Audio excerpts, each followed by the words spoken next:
परमेश्वरः गुरु साक्षात् परं ब्रह्म तस्मै श्री गुरवे नमः। सदाशिवसमारम्भाः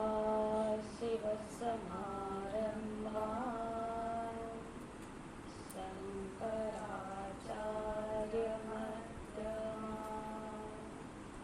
अस्मदाचार्यपर्यन्ताः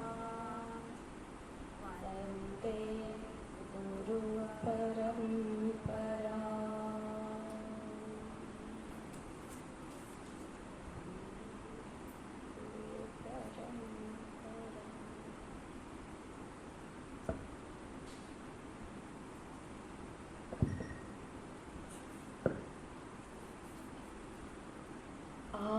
आप्यायन्तु ममङ्गानि वाक्प्राणश्चक्षुः श्रोत्रमथो बलमिन्द्रियाणि च सर्वाणि सर्वं ब्रह्म उपनिषदं माहं ब्रह्म निराकुर्यां मा ब्रह्म निराकरोत् अनिराकरणमस्तनिराकरणं मे अस्तु तदात्मनि निरते य उपनिषत्सु धर्माः ते मयि सन्तु ॐ शान्ति शान्ति शान्तिः।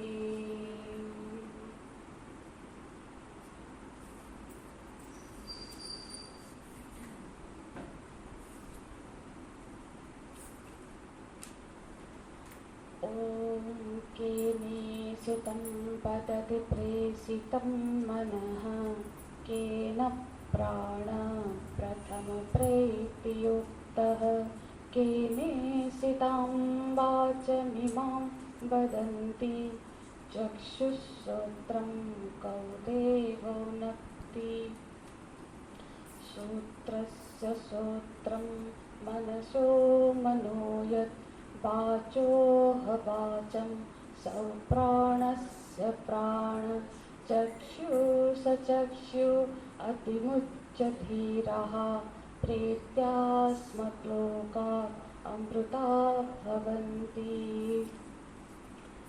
न तद्वाक् गच्छति न तत्र चक्षुर्गच्छति न वाक् गच्छति न मनः न विद्मः न विजानीमः एतदनुशिष्यात् अन्यदेव तद्विदितादत अविदितादति इति शुश्रुमपूर्वेषां येनस्तदविचक्षिरे।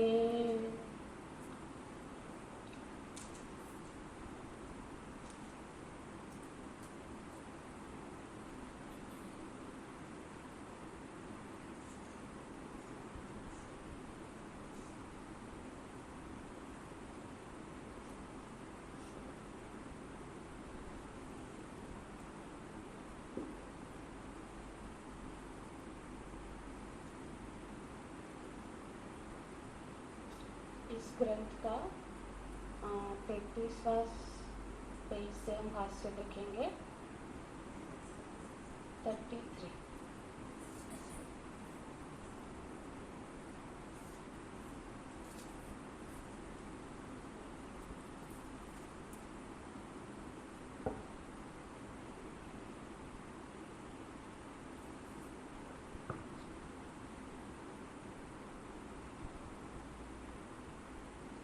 एवं मन्यते श्रुतेः।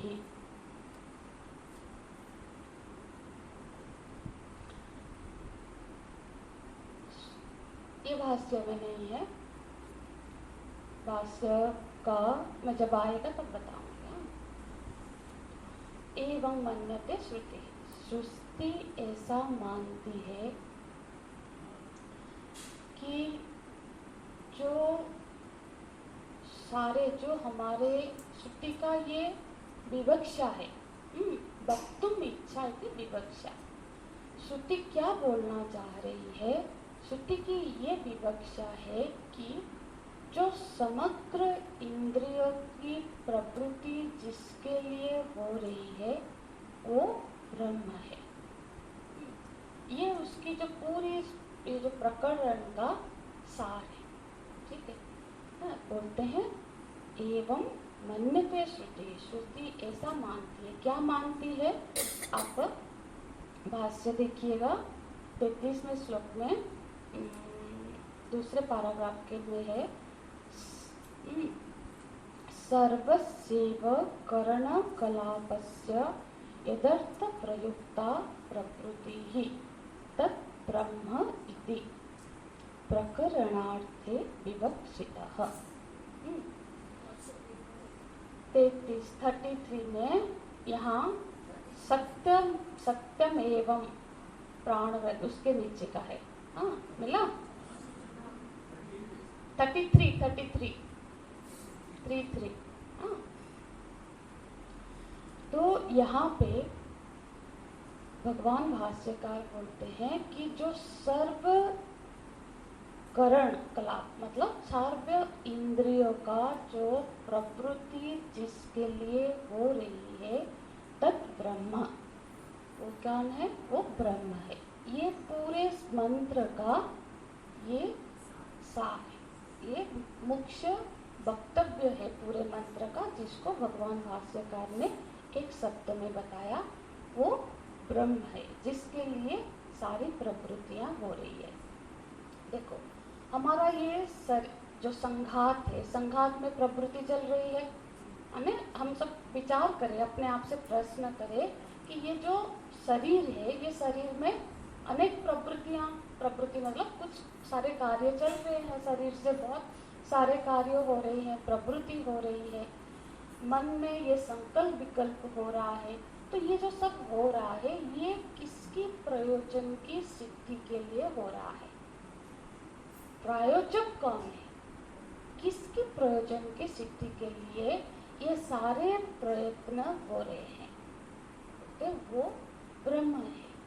हाँ, तो देखो प्रयोजन किसका है ये विचार होना चाहिए कि किसकी उपस्थिति से, किसकी सन्निधि से ये सारे प्रवृत्ति हो रही है।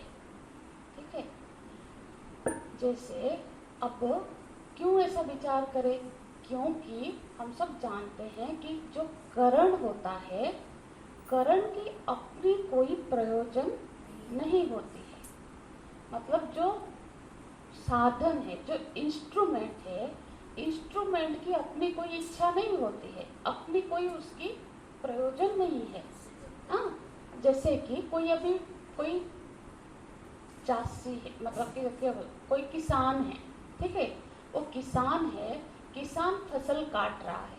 ठीक है, फसल काटने में वो जो औजार का इस्तेमाल कर रहा है, हाँ, वो जो औजार की अपनी कोई जो हसिया से वो काट रहा है, उसका अपना कोई प्रयोजन है क्या? हसिया का तो कोई प्रयोजन नहीं है। प्रयोजन किसका है? किसान का है। पर प्रवृत्ति करते हुए हसिया दिखती है, हसिया काम कर रही है ना, बहुत काम कर रही है, पर उसका कोई प्रयोजन तो है नहीं, है ना। तो जो करण होता है, जो इंस्ट्रूमेंट होता है, उसका कोई प्रयोजन नहीं होता है। तो यहाँ पे हमको अनुसंधान करना है। अनुसंधान का विषय ये है कि किसकी प्रयोजन की सिद्धि के लिए ये सारे प्रयत्न हमसे हो रहे हैं। हमारे शरीर से जो दिन रात कार्य हो रहा है, बहुत सारे कार्य हो रहे हैं, इसमें किसकी प्रयोजन की सिद्धि हो रही है? हाँ, देखो श्रुति माता ने क्या कहा? श्रोत्रस्य श्रोत्र मनसो मनोय। देखो श्रोत्र का श्रोत्र मतलब जो श्रोत्र इंद्रिय है, चक्षु है, मन है, ये सब क्या है? करण है, इंस्ट्रूमेंट है। और हमने ये सुना कि इंस्ट्रूमेंट की अपनी कोई इच्छा नहीं है, अपना कोई प्रयोजन नहीं है।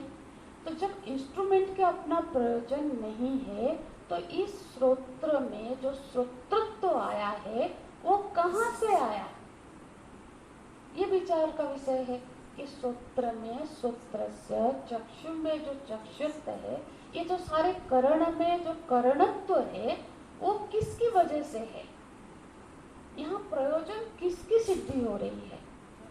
हाँ, वो ब्रह्म है। ठीक है, तो यहाँ पे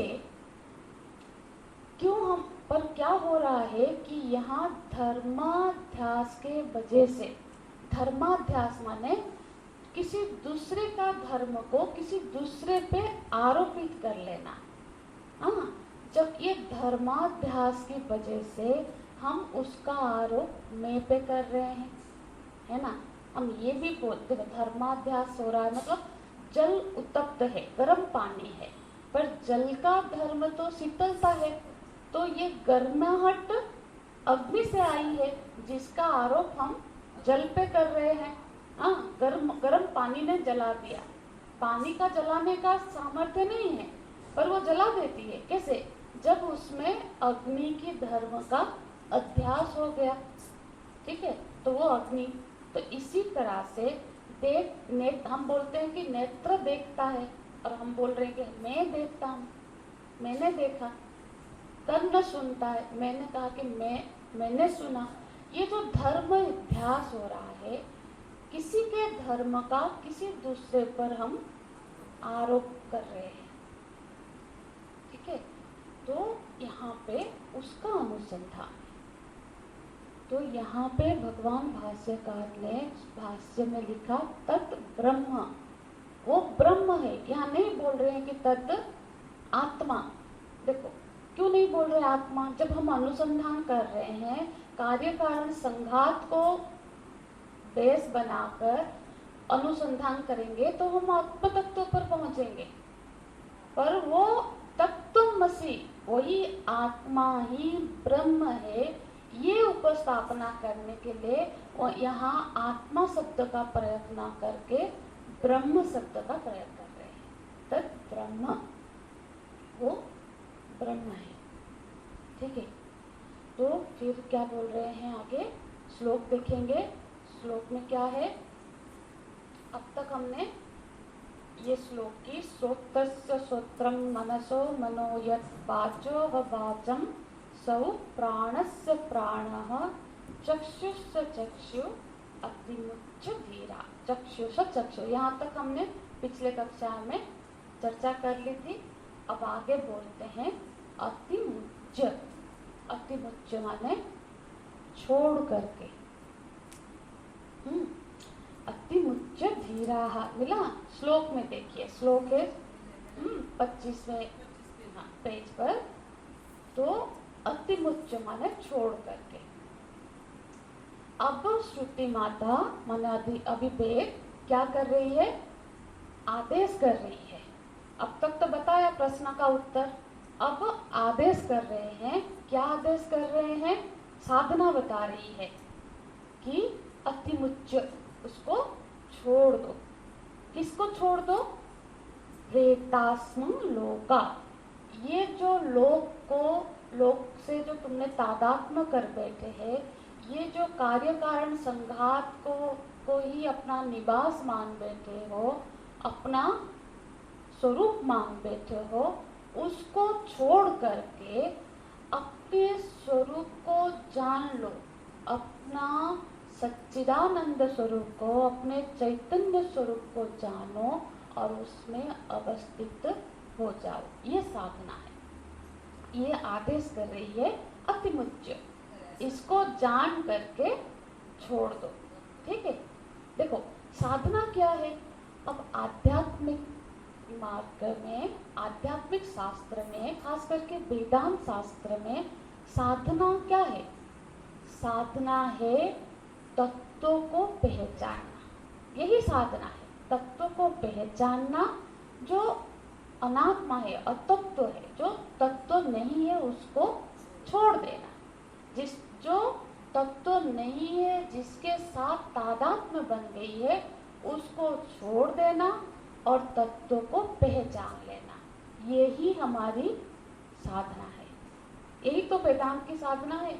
और तो वेदांत में तो यही साधना कि अपने स्वरूप को, तत्व को, आत्मा को पहचान लो, जान लो। ठीक है, तो यहाँ पे साधना यही बता रहे हैं।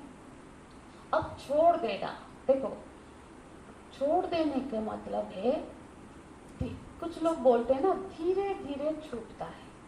हाँ, अब बहुत सारे जो संस्थाएं भी है, मार्ग है, वो क्या करते हैं, अभ्यास से ये तादात्म्य छोड़ने का प्रयत्न करते हैं। पर सच में क्या अभ्यास से ये तादात्म्य छूटेगा? वेदांत ये नहीं कहता है। देखो, धीरे धीरे छोड़ने का मतलब है, पहले धीरे धीरे देह से तादात्म्य छूटा, फिर मन प्राण से छूटेगा, फिर इंद्रियों से, फिर मन से तादात्म्य छूटेगा। क्या ऐसे होगा? तादात्म्य झट से छूटेगा। जब भी छूटेगा एकदम से छूटेगा। क्यों? अभ्यास से वो चीज छूटता है, हाँ, जो सच में हुआ है। कोई आदत हमको लग गई है तो उसको छोड़ने के लिए हमको अभ्यास करना होगा। धीरे धीरे अभ्यास करके, प्रयत्न करके उसको हमको छोड़ना है, छुटाना पड़ेगा। अधर्म हो रहा है तो धर्म करके अधर्म से छूटना पड़ेगा। वो पर ये तादात्म्य तो हुआ नहीं है ना, ये विचार से छूटेगा। देखो, जैसे कि हमारी कहीं पे आसक्ति हुई है, ठीक है, हम क्या करते हैं, एक जगह पे आसक्ति है, अब वो बड़ा प्यारा लगता है, जब उससे कोई बेहतर चीज से हम आसक्त कर लेते हैं, ये छूट जाता है। एक पेन है, बड़ा मेरे को ये बहुत अच्छा चलता है, बड़ा अच्छा लगता है, उससे बेहतर चीज मिल गई तो इससे छूट गया। एक घर है हमारा जिससे बड़ा आसक्त है, 2 बेडरूम का फ्लैट है, बड़ा अच्छा आसक्त है, जब एक बंगला मिल जाता है, वहाँ की सुख सुविधा से हम एक्वेंटेड हो जाता है, ये आसक्ति छूट जाती है। जब उससे कोई बेहतर चीज से मन लग जाता है, प्राप्त हो जाता है, तो जो पुरानी आसक्ति, इसको बोलते हैं विषयांतर। एक विषय में आसक्ति हुई है और एक विषय में आसक्ति को जोड़ दो, तादात्म्य जोड़ दो, तो पुरानी आसक्ति छूट जाती है, छूटने लगती है ना। ऐसे तो हुआ है, जैसे कि कोई गलत संग हुआ है तो हम फिर क्या करते हैं, अरे अब टीवी देखने की ही आदत है, बड़ी खराब, सिर्फ दिन भर टीवी देख रहा है, टाइम वेस्ट, थोड़ा लग नहीं, चलो सत्संग में चल, धीरे धीरे सत्संग में आने लगे तो वो आदत छूट गई। तो जब कोई श्रेष्ठ वस्तु, कोई बेहतर वस्तु से हम तादात्म्य कर लेते हैं, आसक्ति जोड़ लेते हैं, तो जो पुरानी आसक्ति है, जो गलत आसक्ति है, वो छूटती है। वो सिर्फ विचार से नहीं छूटेगी, क्योंकि वो अभ्यास हुआ पड़ा है, तो उसके लिए कुछ करके छोड़ना पड़ेगा, है ना। जो हुआ है उसको तो कुछ करके ही छोड़ेगा ना, फिर सोचते रहने से वो छूटेगा नहीं। अब किसी को चाय की भी आदत है, किसी को किसी भी खराब चीज की आदत, तो उसको छोड़ने के लिए धीरे धीरे अभ्यास करने की जरूरत पड़ेगी, एकदम से नहीं छूटता है, वहां अभ्यास हो सकता है। पर यदि हम बोलेंगे देह में जो हमारी तादाद में है, देह में जो हमारी आसक्ति बनी हुई है, मैं भाव बना हुआ है, ये धीरे धीरे छूटेगा, ये धीरे धीरे नहीं छूटेगा, ये एकदम छूटेगा जब बार बार उस पर विचार होगी। ये क्योंकि ये जो वेदांत, ये जो तादात्म्य हुआ है, ये तो सच में हुआ नहीं है, ये अध्यास है, ये स्वाभाविक नहीं है, ये तो अज्ञान की वजह से हमने इसको मैं मान बैठे हैं, मैं तो बन नहीं गया है ना, जो हुआ नहीं है अज्ञान की वजह से है, वो तो ज्ञान से ही छूटेगा ना। वो कैसे धीरे धीरे अभ्यास से छूटेगा? अभ्यास से वही चीज छूटेगा जो सच में हुआ है। कोई गलत आदत हुई है तो अभ्यास कर करके महीने भर में, साल भर में वो छूटेगा।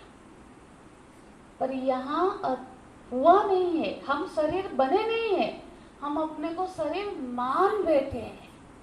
ये अज्ञान है हमारे, और वो विचार से, ज्ञान से एकदम से छूट जाएगा। समझ रहे हैं ना? हाँ, तो फिर क्या है?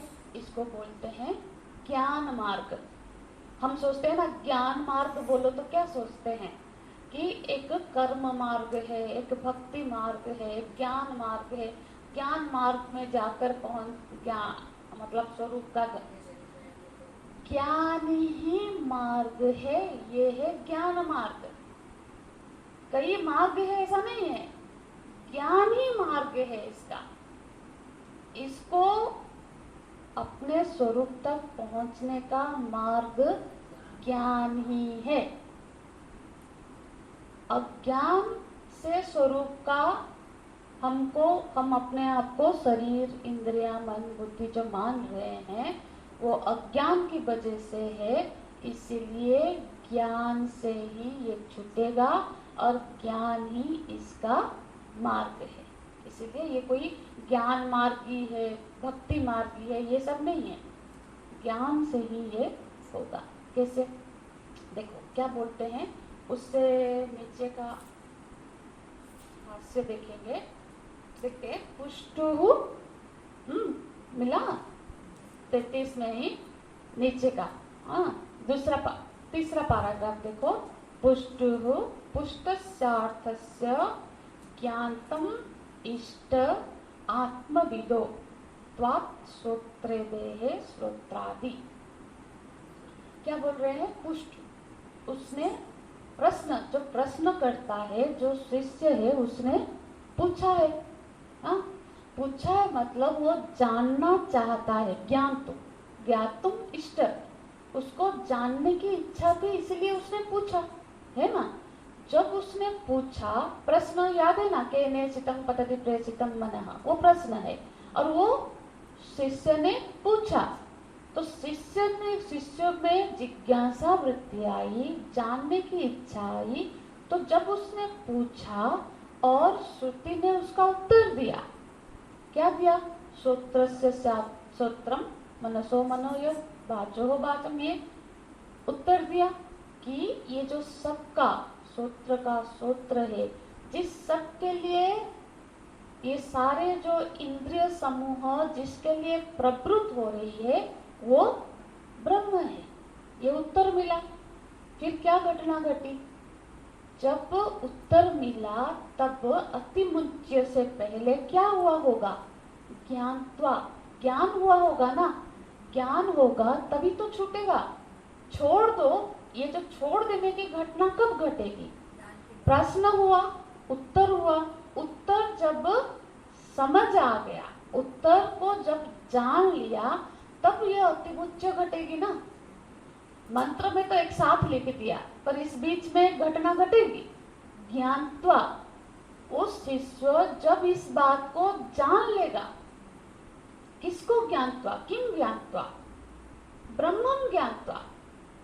जब वो ब्रह्म को जान, श्रुति ने तो कह दिया कि वो ब्रह्म है, पर जब वो ब्रह्म को जान लेगा तभी तो ये अतिमुच्य, ये जो संघात से जो तादात्म्य हुआ है, जो ये छूटेगा। ये छूटेगा सिर्फ बोलने से तो छूट नहीं रहा है ना। जब ज्ञानत्वा अतिमुच्य इति, ये जो ज्ञानता को खुद अध्याहार कर लो, मतलब इसको खुद ही समझ लो।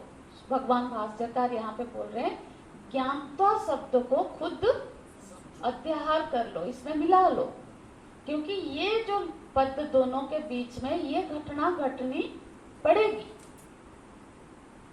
उत्तर तो मिल गया, पर उत्तर को समझ जाए, आत्मसात हो जाए, उत्तर में अवस्थित हो जाए, तब जाकर ये अतिमुच्य घटेगा।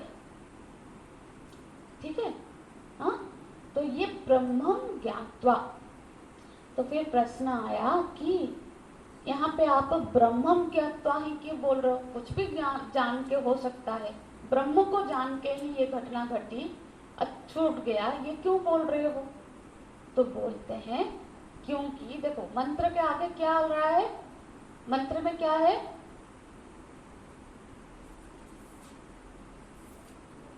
कोई पढ़े? अतिमुच्च धीराः प्रेतास्मात् लोकात् अमृता भवन्ति। बोल रहे हैं आगे जो फलश्रुति है अमृता भवन्ति, इसके आधार पर हम बोल रहे हैं कि ब्रह्मं ज्ञात्वा, क्योंकि ये अमृता भवन्ति, ये बिना ब्रह्म ज्ञान के संभव नहीं हो सकता।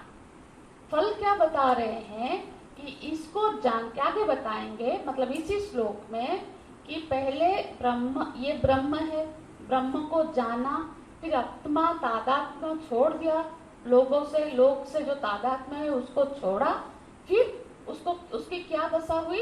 अमृतत्व की प्राप्ति हो गई, स्वरूप अवस्थान हो गई, आनंद की प्राप्ति, जो चरम आनंद की प्राप्ति हो गई, अमृतत्व, अमरत्व की प्राप्ति हो गई। ये अमरत्व की प्राप्ति बिना ब्रह्म ज्ञान में घटेगी ही नहीं। तो ये जो फलश्रुति बता रहे हैं, ये फल शास्त्रों में केवल और केवल ज्ञान से ही हो सकती है। इसीलिए कहा जा रहा है कि यहाँ जो ज्ञान हुआ वो ब्रह्म का ज्ञान हुआ, क्योंकि किसी और ज्ञान से ये फल नहीं घटेगा। क्यों ब्रह्म ही बोल रहे हैं? क्योंकि ब्रह्म ज्ञान के अलावा अमरत्व, मोक्ष की प्राप्ति नहीं हो सकती, बंधन छूट नहीं सकता। मुक्त मतलब बंधन से छूटना, और बंधन तब तक नहीं छूटेगा जब तक अपने ब्रह्म स्वरूप की, आत्म स्वरूप की ज्ञान न हो जाए। ठीक है, इसीलिए हम इसको बोल रहे हैं ब्रह्मं ज्ञात्वा अतिमुच्च।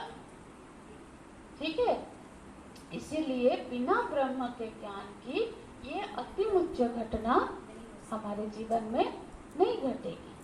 और एक तो ये हो गया, दूसरा एक कारण भी बताते हैं कि ब्रह्मं ज्ञात्वा इति अभ्यत अमृता भवन्ति इति। दूसरे पेज में चलेंगे, फलश्रुतेश्च। ठीक है, यहाँ समझ में आ गया? इस फलश्रुति के कारण में हम ब्रह्मं ज्ञात्वा बोल रहे हैं। फिर ज्ञानात् अमृतत्वं प्राप्यते, क्योंकि ज्ञान से ही अमृतत्व की प्राप्ति संभव है। ज्ञात्वा विमुच्यते इति सामर्थ्यात्। और एक हेतु देते हैं, क्योंकि सामर्थ्यात्, क्योंकि इस मंत्र की ये सामर्थ्य है कि वो ज्ञान करा दे। उपनिषद की प्रवृत्ति ही, उपनिषद में प्रवृत्ति किसमें है? ज्ञान कराने में, और वो स्वरूप का ज्ञान कराने में, ब्रह्म ज्ञान कराने में ये मंत्र समर्थ है। इसलिए भी हम बोल रहे हैं कि उसको ब्रह्म का ज्ञान हुआ, फिर ये अतिमुच्च, उसका ये बंधन छूट गया, ये घटना घटी। दोनों हेतु दिए, क्योंकि ये जो फलश्रुति है वो ब्रह्म ज्ञान से घटेगा, दूसरा इस मंत्र की ये सामर्थ्य है कि ये ब्रह्म ज्ञान प्राप्त करा सके। ये 24वें पेज में देखिए, हम भाष्य, आप सुन लीजिए, सुनिए, भाष्य में एक एक शब्द का हम व्याख्या कर रहे हैं, तो इसकी व्याख्या हो रही है। ठीक है, तो ज्ञात्वा विमुच्यते, इस तरह से भी इसका हम ये अर्थ कर रहे हैं कि ब्रह्म ज्ञान हुआ। ठीक है, फिर आगे क्या है? तो बोलते हैं कि ज्ञात्वा किम भवति, ये यहाँ पे नहीं है, जानने के बाद क्या हुआ? जानने के बाद अतिमुच्च, जानने के बाद छूट गया। क्या छूट गया? बोलते हैं, देखिए आगे आगे आगे का देखिए, सूत्रादि, ये सब आप 24वें पेज में है ना, 34 पेज पे चले गए ना, 34 में पदभाष्य ही देख रहे हैं ना। श्रोत्रादि करण कलाप उच्छित्वा, उच्छित्वा माने निकल आना, छूट जाना। तो जिसने पकड़ा है उससे छूटना है। किसने पकड़ा है? ये जो श्रोत्रादिकरण कलाप है, ये जो इंद्रिय मन बुद्धि का जो ये संघात में ही हमको पकड़ रखा है ना, इस वजह से इससे पकड़े हुए हैं। इसीलिए आज हमारी क्या पहचान है? आज हमारी पहचान, हम अस्तित्व की पहचान ही हम अपने आप को इंद्रिय व्यवहार से ही कर रहे हैं। मैं सुनने वाला हूँ, मैं जानने वाला हूँ, मैं बोलने वाला हूँ, मैं समझने वाला हूँ। अपना देखो, इस इंद्रियों की पकड़ को छोड़ देना, हम अपने अस्तित्व को भी यदि सुन नहीं रहा है, बोल नहीं रहा है, समझ नहीं रहा है, मनन नहीं कर रहा है, तो वो है या नहीं, उस पर प्रश्न करते हैं हम। ये तो नहीं है अब, क्योंकि ये सब क्रियाएं नहीं हो रही है। मतलब अपनी पहचान का आधार ही अब हमारे इंद्रियों के साथ इतना तादात्म्य है कि इंद्रियों के व्यवहार के साथ ही हम अपने आप को पहचान करा रहे हैं। इधर हम सुन रहे हैं या सो रहे हैं या बैठे हैं, या मतलब इसके अलावा कोई हमारी पहचान है ही नहीं। इतना तादात्म्य है इंद्रियों के साथ कि इंद्रियों के कार्य के अलावा हम अपने को व्यक्त ही नहीं कर पा रहे, अभिव्यक्त ही नहीं कर पा रहे। क्या कर रहे हो? बैठा हूँ। क्या कर रहे हो? सुन रहा हूँ। क्या कर रहे हो? बोल रहा हूँ। मतलब इसके अलावा कुछ हम सोच ही नहीं पा रहे हैं, जबकि ये हमारे कार्य नहीं है। पर हम अपने को इतना ज्यादा कि अपने अस्तित्व को हम बिना इंद्रिय व्यवहार के, बिना अंतःकरण के व्यवहार के अपने आप को पहचान ही नहीं करा पा रहे हैं। देखो, कभी यही तो विचार का विषय है ना। ये चिंतन होना चाहिए बैठ के। अभी भी हम ये, मैं खत्म करती हूँ तो इस पर यहीं पे बैठ के चिंतन करते हैं, कल्पना ही करें, कल्पना ही करते हैं कि ये वो क्या स्थिति होगी जो मैं है, वो अब क्या है? मैं सुन रहा हूँ, वक्ता, श्रोता, वक्ता, मंगता के रूप में ही हम अपने को जानते हैं। इस उपाधियों को हटा के इंद्रियों से अतिमुच्च छुड़ा दिया, अपने को निकाल दिया इंद्रिय से। जब निकाल दिया, अपनी पहचान भी और वक्ता श्रोता का नहीं होगा, है ना। तो वो कल्पना ही हम बैठ के करें कि हम जब अपने को, मैं मनता नहीं हूँ, मैं वक्ता नहीं हूँ, मैं श्रोता नहीं हूँ, ये सब इंद्रियों के व्यवहार को छोड़ के, पर मैं हूँ ना, ये सब नहीं है तब भी मैं हूँ।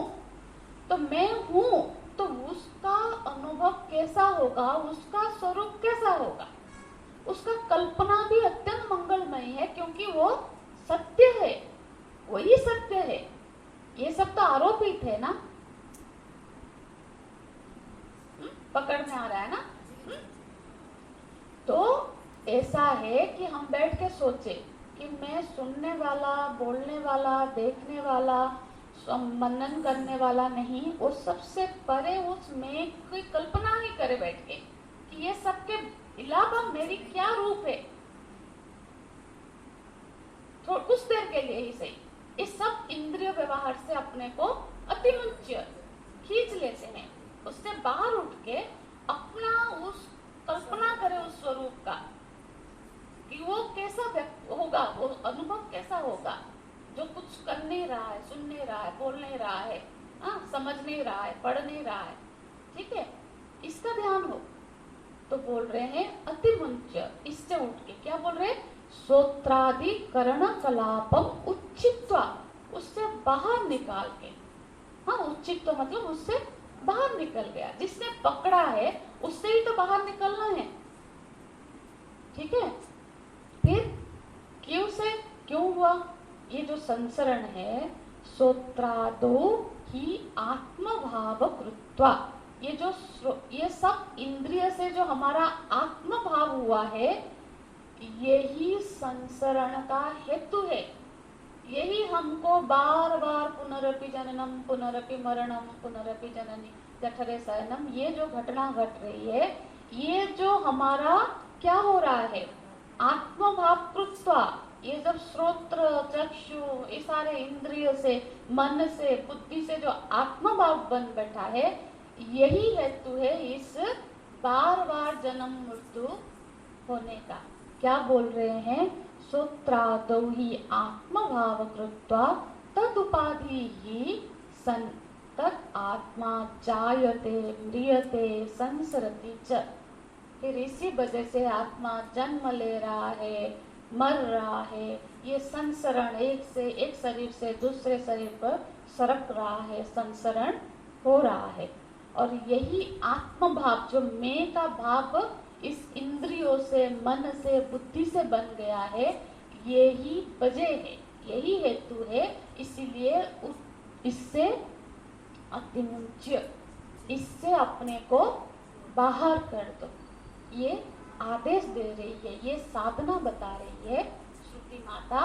ये जान के कि वो जो श्रोत्र का जो श्रोत्र है, चक्षु का जो चक्षु है, वो तुम हो, ये इंद्रियां तुम नहीं हो। इसलिए ये इंद्रियां मन बुद्धि, मन का जो मन है, मन को जो मनत्व प्रदान कर रहा है, जिसके वजह से मन क्रियाशील हो रहा है, वो तुम हो। इसलिए ये सबसे अपने को ये जान के ज्ञानत्वा अतिमुंच, इससे अपने को छुड़ा लो, हाँ, अपने को बाहर निकालो, हाँ।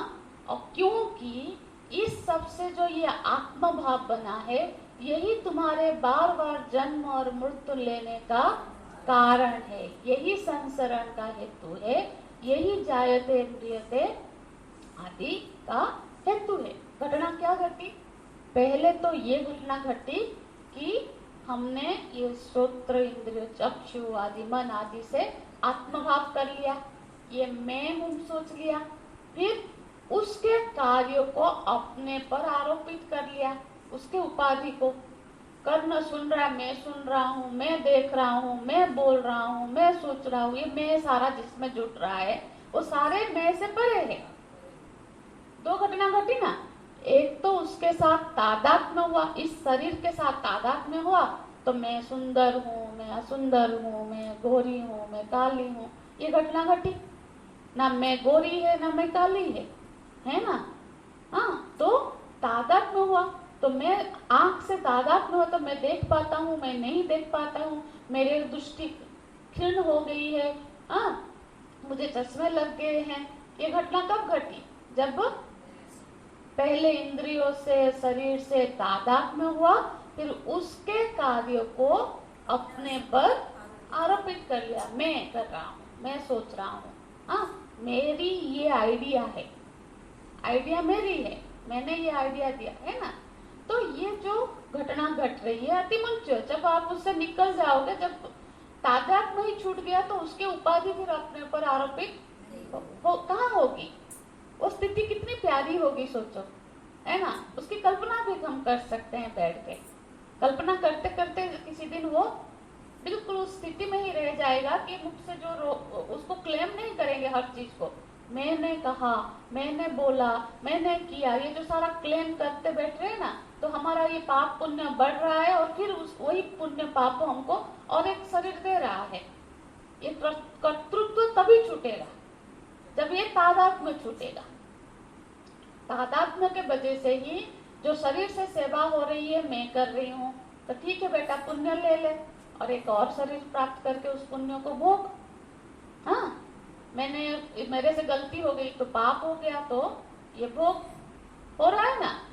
यदि मैंने ही किया नहीं, जब मैंने किया नहीं तो मेरे को फिर पाप या पुण्य से शरीर ने किया, तो शरीर तो एक दिन मर ही जाएगा, खत्म हुआ, शरीर के साथ तो सिलसिला ही खत्म हो गया, है ना। हम उस सिलसिले को खत्म नहीं होने दे रहे हैं, हम उसको, क्योंकि मैंने किया है ना, मैंने इतनी सेवा की, मैंने सेवा की, तो फिर पुण्य भोगने के लिए आना पड़ेगा।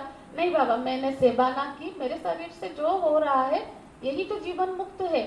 अब उनके शरीर से जो हो रहा है वो व्यथित नहीं है कि हमने अच्छा बोल दिया, हमने किसी का कुछ पुण्य कर लिया, वो उनके शरीर से कोई पाप होता नहीं है, पर फिर भी उसको भी, वो पुण्य को भी लोक कल्याणार्थ है, उसको क्लेम नहीं करते मैंने किया, क्योंकि वो तो अपने आनंद स्वरूप में है। ये छोटे छोटे आनंद की उनको अब तारीफ वाला आनंद, ये बड़ा आनंद होता है। अरे इन्होंने कितनी मेहनत की, कितना अच्छा गाते हैं, कितना अच्छा बोलते हैं, ये तारीफ, छोटे छोटे सुख।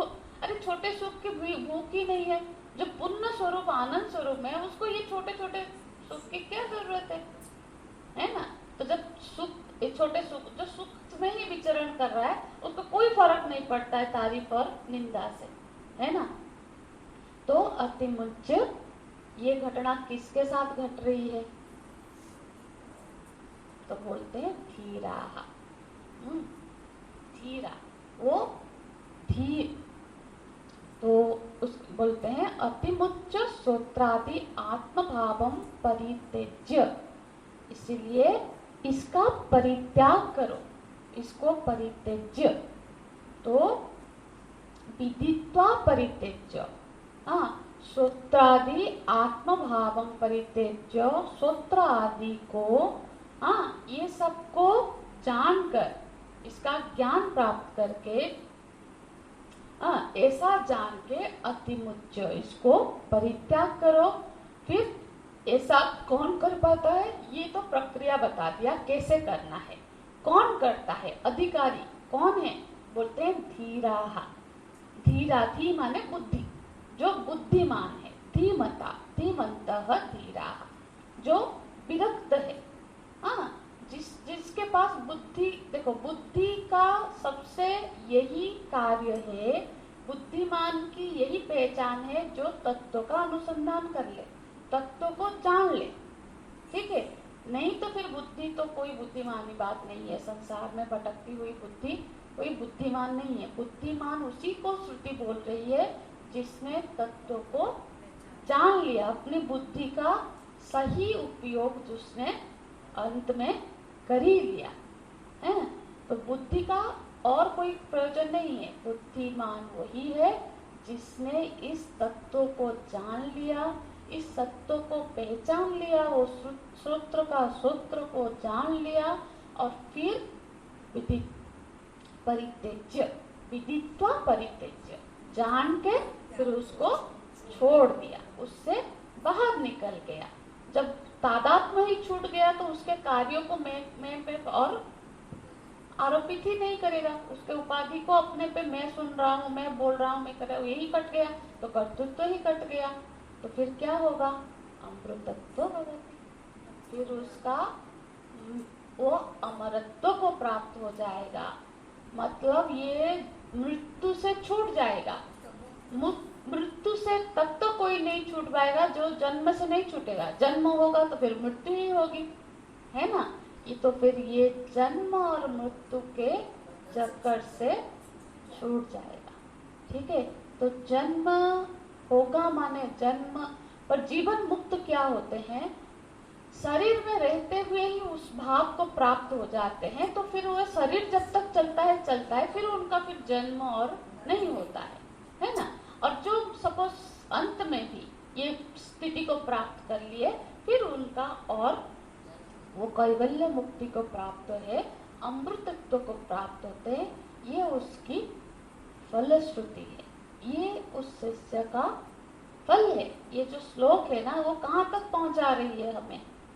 ऐसे तो हमने जब पढ़ लिया था बड़ा छोटा, पर हमने इसका विस्तार से चर्चा की, श्रोत्रस्य श्रोत्र, चक्षुष चक्षु, बीच बीच में जब भी समय हो ना, वो पिछले 2-3 जो ये है ना, बड़ा महत्व का है, आप उसको सुन लिया करिए। बार बार सुनेंगे तब उसको ज़्यादा हमको उसको याद आएगा, क्योंकि वो तो है ही हमारे ग्रुप में, है ना। तो उसको फिर से जाके 7वां और 8वां दोनों क्लासेस एक साथ यदि सुना जाए ना, तो फिर ये श्लोक बहुत अच्छे से खुल जाएगा, क्योंकि पिछले कक्षा में हमने बड़े अच्छे से इसको चर्चा की हुई है।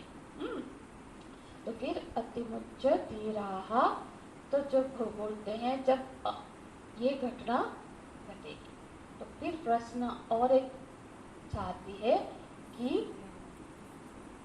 अगले श्लोक में हम कल सोमवार को चर्चा करेंगे, पर श्लोक का मैं थोड़ा सा आपको बता देती हूँ, उसमें क्या वर्णन है कि इसका, इस ब्रह्म तत्व का प्रमाणत्व क्या है। केन प्रमाणेन अवगच्छामि, किस प्रमाण से हम इस ब्रह्म को जाने।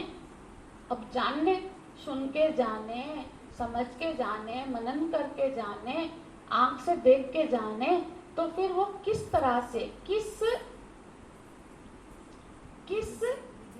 प्रमाण से। जैसे नेत्र प्रमाण है, नेत्र प्रमाण है रूप का। अब रूप देखना है तो बिना नेत्र के तो हम देख नहीं सकते, तो नेत्र रूप के लिए प्रमाण है। कर्ण शब्द के लिए प्रमाण है, क्योंकि कर्ण के बिना नहीं देख सकते। तो इसी तरह से अब प्रश्न कर रहे हैं कि ये ब्रह्म किस प्रमाण से जाना जाएगा। तो बोलते हैं न तत्र चक्षुर गच्छति, वहां चक्षु नहीं जा सकती। न बाक गच्छति, वहां वाणी से भी वो पकड़ में नहीं आएगा। न मनः, मन से तो नहीं, मन भी वहां पहुंच नहीं पाता है। न विद्मः न बीजानिमः, यतत् अनुशिष्यात् अन्यादेव तत् विदितादथो अविदितादधि इति शुश्रुम पूर्वेषां ये नस्तद व्यचक्षिरे। इस श्लोक का हम आगे की कक्षा में समझेंगे इसको। और ओम तत्सत्। ओम पूर्णमदः पूर्णमिदं पूर्णात् पूर्णमुदच्यते पूर्णस्य पूर्णमादाय पूर्णमेवावशिष्यते। ओम शांति शांति शांति। हरि ओम। श्री गुरुभ्यो नमः। हरि ओम।